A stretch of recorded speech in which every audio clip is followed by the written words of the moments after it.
I'm calling 2025 a paradigm shift year, an inflection point year for precious metals and their role as a monetary asset. This is one for the ages, Charlie. We are in the $4,000 per ounce of gold. This is historic.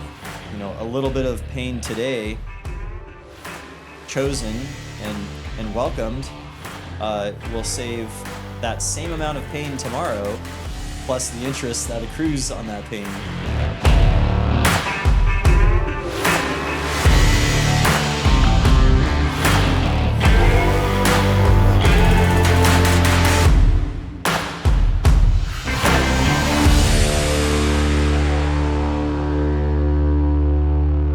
Ladies and gentlemen, welcome to another episode of the Bullion Standard Podcast. Charlie, welcome. How are you doing today? Doing fantastic. Thank you. How are you? Very well. Thank you so much for asking. So we've been putting out a few different kind of episodes here over the past month or so that we've been uploading content, and I'd say the viewership has been kind of good. It's a great start. It's a great start. Thank you, everyone who's watched. You know who you are. Some of the people that we've spoke to and everyone that we haven't yet spoke to. We appreciate your time.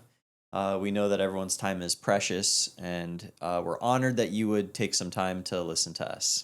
Absolutely. So today we're going to be talking about the drivers of this current precious metals bull market, specifically the gold bull market, Charlie. We've talked about in a prior episode how the real flame that brought this bull market to a fire has been the Russia-Ukraine war, and how this has been the spark in which drove the rapid accumulation of physical gold at the central bank level. Central banks all around the world have been accumulating gold at one of the fastest record paces in recent history. Well, why are they doing that? What is going on? What's the psychology behind it? Is this bull market over? How high will this bull market go? This is one for the ages, Charlie. We are in the $4,000 per ounce of gold. This is historic. I wonder what President Richard Nixon would think on that Sunday night on primetime television, all the way back on August 15th, 1971, when gold was $35 an ounce. Could he have imagined a world where gold was touching $4,400 an ounce 54 years later in the year 2025? So we'll explore some of these topics. We'll talk about what's going on. Why is gold going ballistic? So Charlie, what do you think is going on here? Why are central banks buying gold? Is it something deeper than the Russia-Ukraine thing that sparked this? Or is the bull market over? What do you think? First of all, ladies and gentlemen, what I want to tell you is yes, this is how our conversations go when we're not recording. Kyle and I have been having many deep conversations about all things concerning precious metals and life, and so it's a real joy to be able to record and have this time with Kyle here. Okay, coming back to the question, what came first, the chicken or the egg? Was it the Russia-Ukraine war? Was it the overthrowing of the Ukrainian regime in 2014? Was it the Great Financial Crisis? Was it the reaction to the Great Financial Crisis? Was it the inception of Occupy Wall Street and the Tea Party movement? Were all these things seeds that were planted to where ultimately that fire point, that heat point, where the rest of the world took note that maybe the fiat currency of the United States government isn't quite as solid as it was prior to that moment. So the answer is yes. The answer is yes to all these things. Is this latest fire run-up, as you were speaking to, is the heat in this latest run-up in the gold price one of those divergences? Will we have a consolidation? I mean, the answer is, yes to all of it. And it's like, well, what degree? To what degree is it impacting? One of the people who we are students of, Charlie, among a number of different great minds out there, is Ray Dalio. One of the things Ray Dalio talks about are these principles for dealing with a changing world order. Charlie, Ray Dalio wrote a book on this subject. He also made a really cool and kind of funny animation. I think it's like a 30-minute video, Principles for Dealing with the Changing World Order. Right. And so he talks about the fact that what's going on today has happened many times throughout human history. We have these boom-bust cycles. Seasons, if you will. We have seasons, in our atmosphere. Right. Summers and winters. Going all the way back to Roman times, in fact. And so with each boom-bust, a new world power takes over the next. This most recent one, obviously, where the United States has come into the world stage spotlight, is kind of like this beacon on the hill, this beacon of light. What do I mean by that? Well, we won World War II. Obviously, we've talked about this, and the dollar became the world's reserve currency. And so with that came what Charles de Gaulle would call this exorbitant privilege, which we've also talked about on a prior episode. So, Charlie, my question for you is, how do you think this next cycle will play out? And let me preface that with the following. Something really interesting just happened and came out in mainstream media where I'm calling 2025 a paradigm shift year, an inflection point year for precious metals and their role as a monetary asset going forward from here, okay?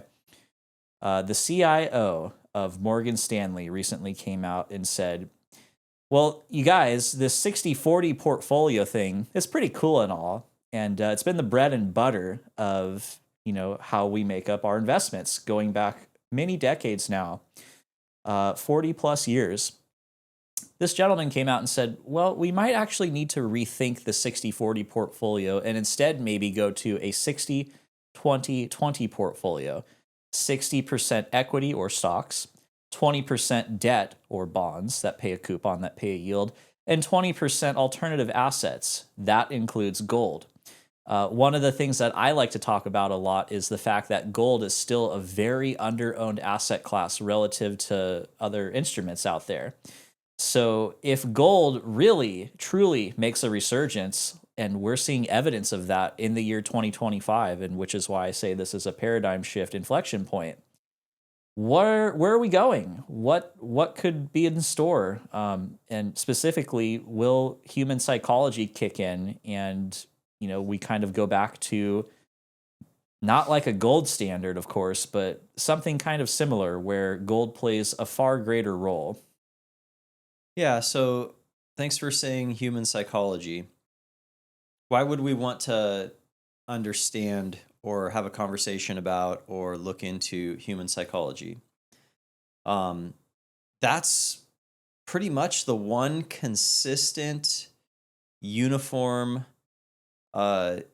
commonality in Ray Dalio's work, Neil Howe's work, in the fourth turning framework.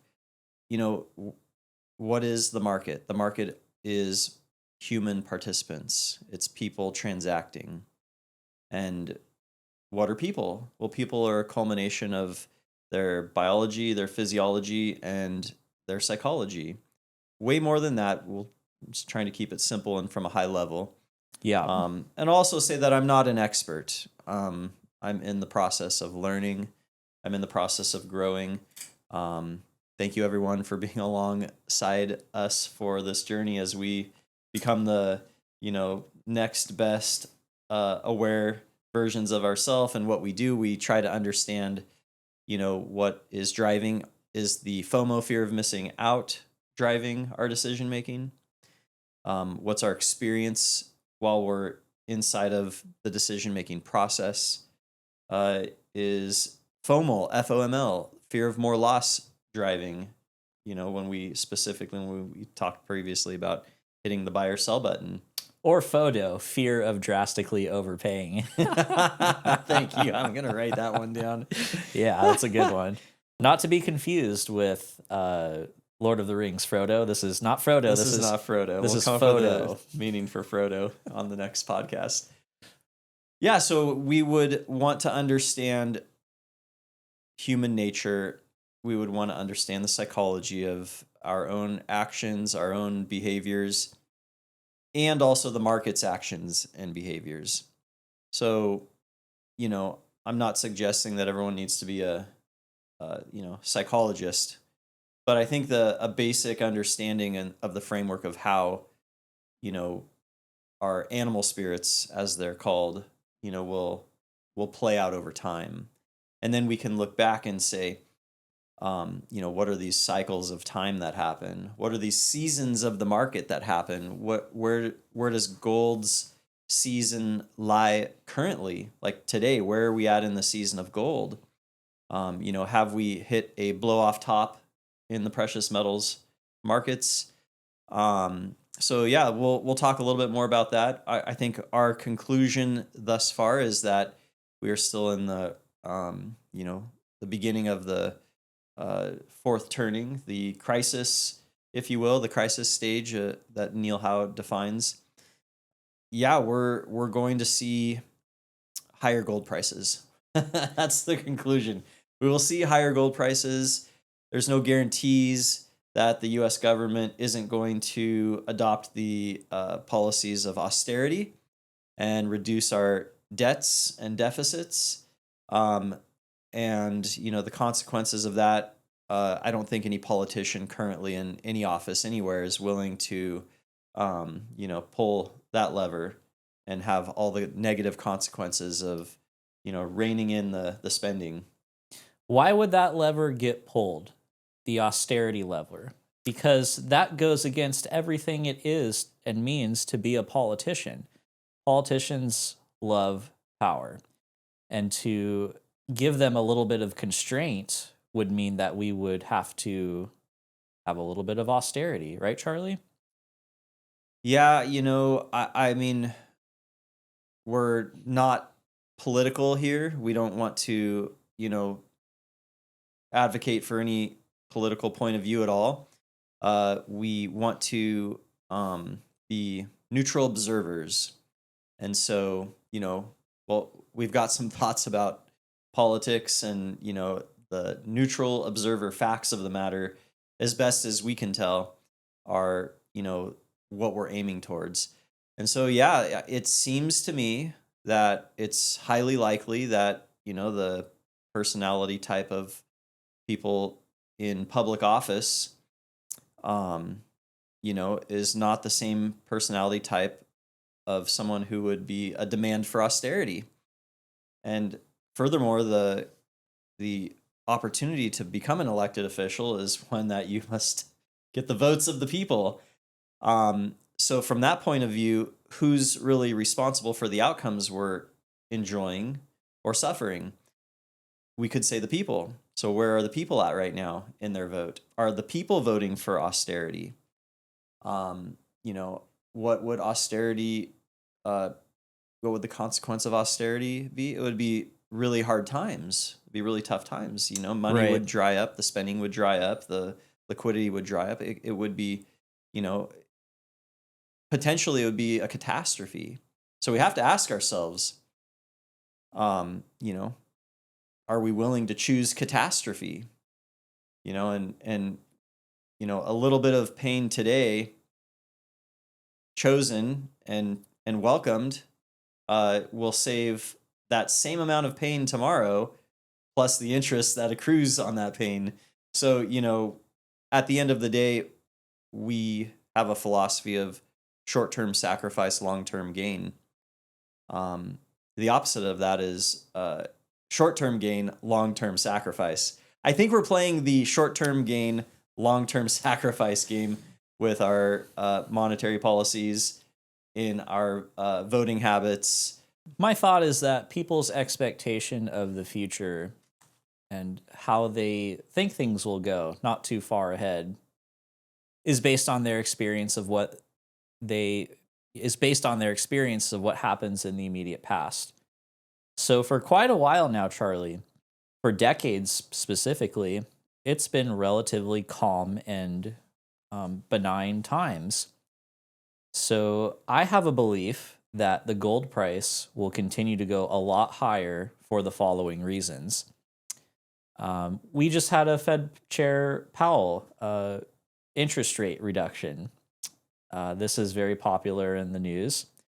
I like to say that each upcoming Fed meeting is the most important one, with the sole exception of every single one after that. And so interest rates were lowered recently at the Fed meeting.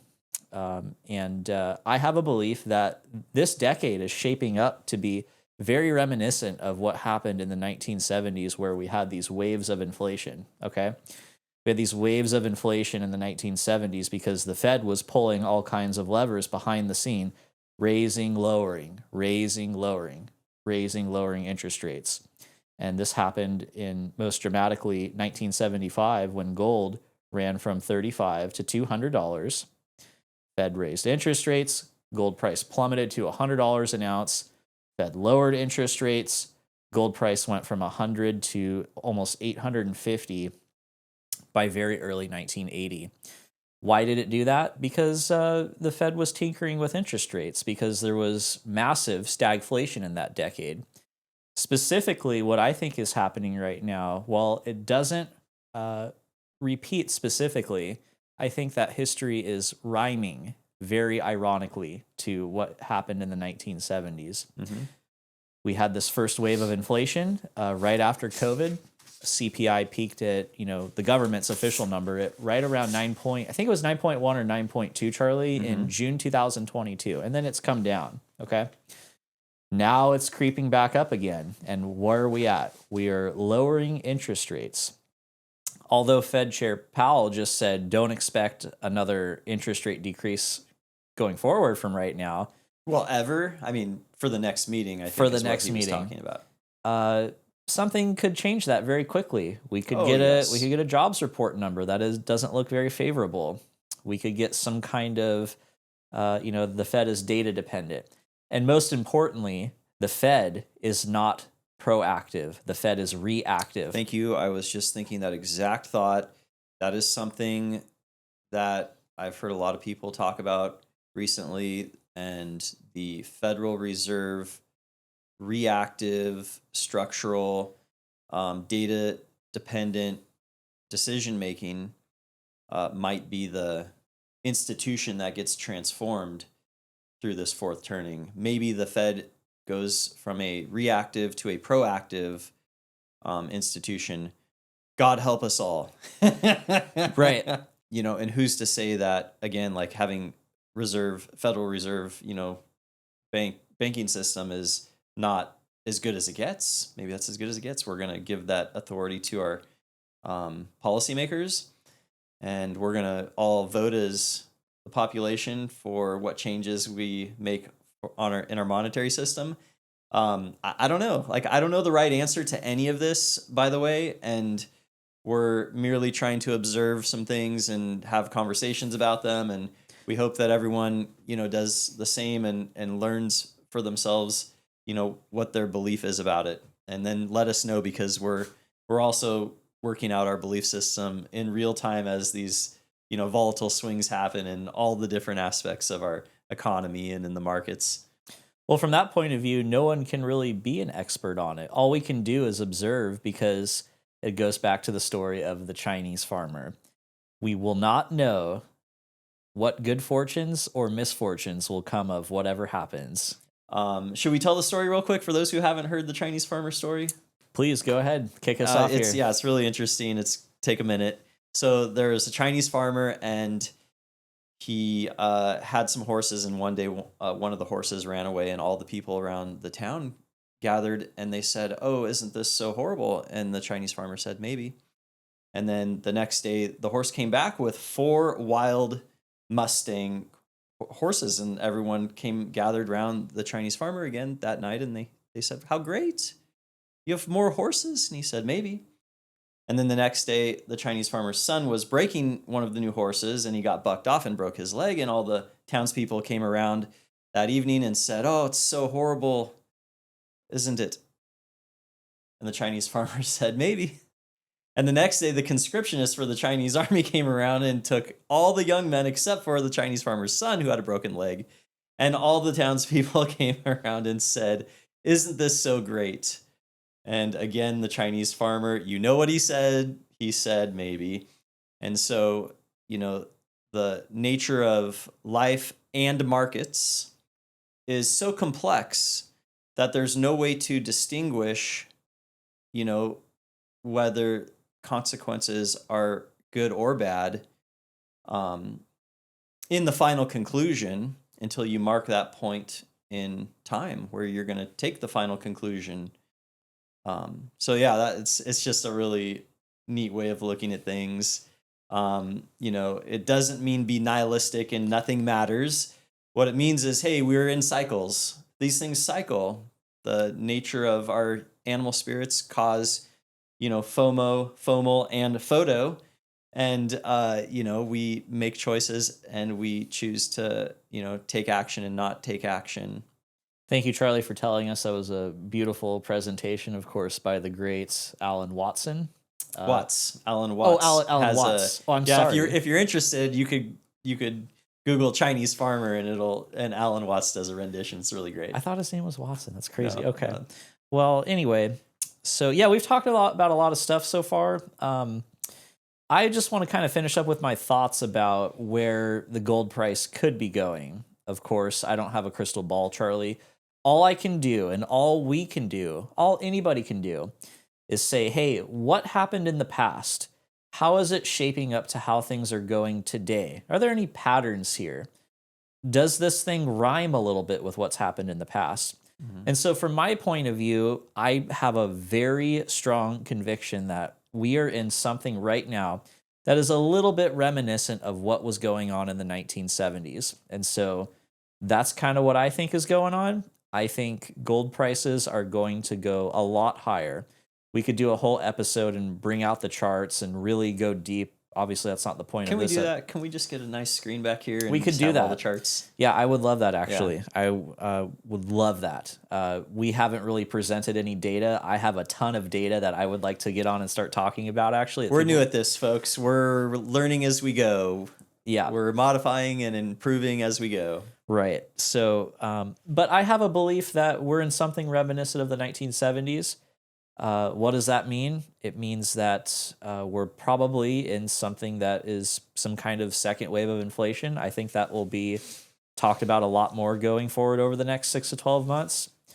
No crystal ball prediction, of course, but unless something changes, which I don't see that being the case, this correlates with the duration and both also the dimension of prior precious metals bull markets. There's been two really that come to mind for me. Of course, the first one in the 1970s when gold was price fixed at $35 per ounce. And the second one in the 2000s, specifically period 1999 to 2011 when gold blew off at about $2,000 per ounce. I remember those days very vividly, actually. To see gold nearing $4,500 an ounce is really interesting to me, having lived through that year, as a dealer. So yeah, Charlie, the things and the drivers in place for gold to go a lot higher are all firmly intact right now. This does not feel like a blow off top at all. This feels like a consolidation. Earlier this year, we talked to an analyst who writes reports for central banks. And he told us in February, I expect the gold price in any dips to be very shallow, and I expect them to be bought aggressively. I'm happy to say that's exactly what's happened. Literally, gold has not corrected and gone back to $2,000. Gold is holding its own.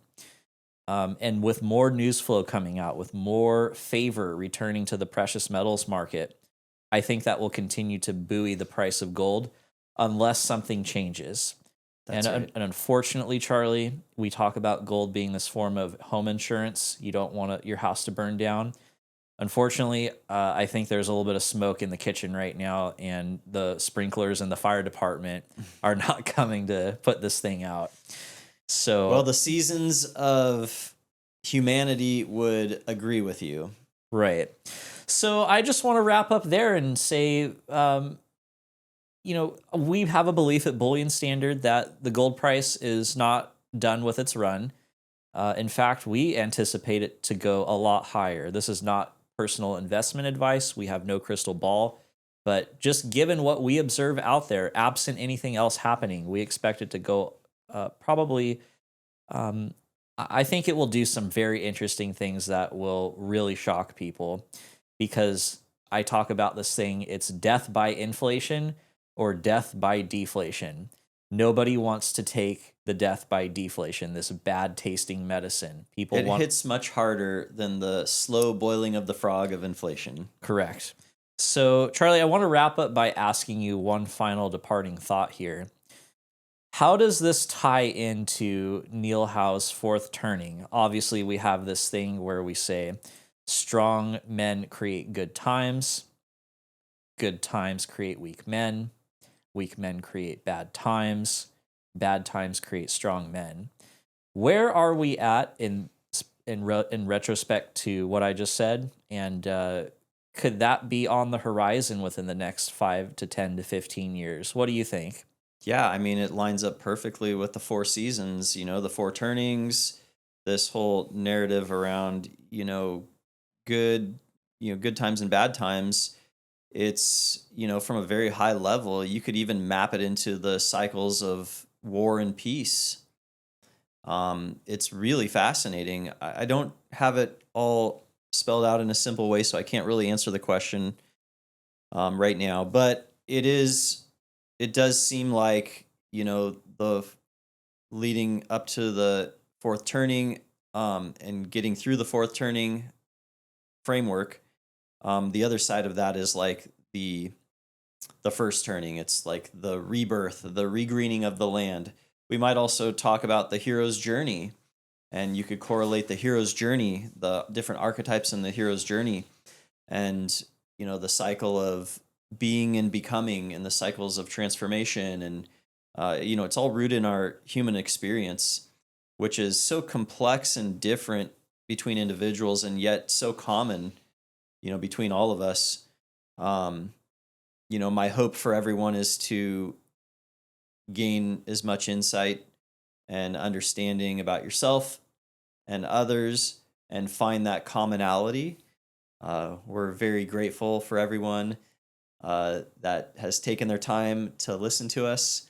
We're committed. We're committed to building and generating, adding value as much as we can for as many people as we can.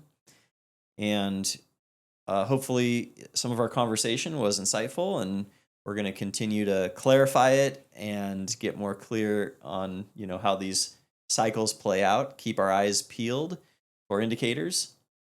As far as we can tell, again, the sails are catching the tailwind, and gold's still on its run, a little consolidation. I'd say that the wind is in gold sails. Rick Rule talks about that specific adage. And I just can't help but think that we're on this sailboat. We're in the middle of the ocean, and there's a storm, and it's just freaking blowing this boat across the ocean. Okay, here's a great analogy. So, why would we invite everyone to take on the work to educate yourself, learn as much as you can, create a narrative around gold for yourself? Because imagine if there's a tailwind and you haven't yet, learned how to put your sail within the reach of the wind. You might be paddling your big ship somewhere. So we're hoping that, the opportunity to learn and grow is also the opportunity to raise your sail, to put it within grasp of the wind, so that way you're not putting in as much effort trying to paddle the boat. Let that wind take you where you want to go. Very well said, Charlie. Ladies and gentlemen, thank you again for joining us on another episode at the Bullion Standard Podcast. If you found this episode useful, we would sincerely appreciate it if you would like, subscribe, share this video. Maybe somebody might get something out of this. We're going to continue to create content very similar to this. We have some new and exciting content planned, Charlie.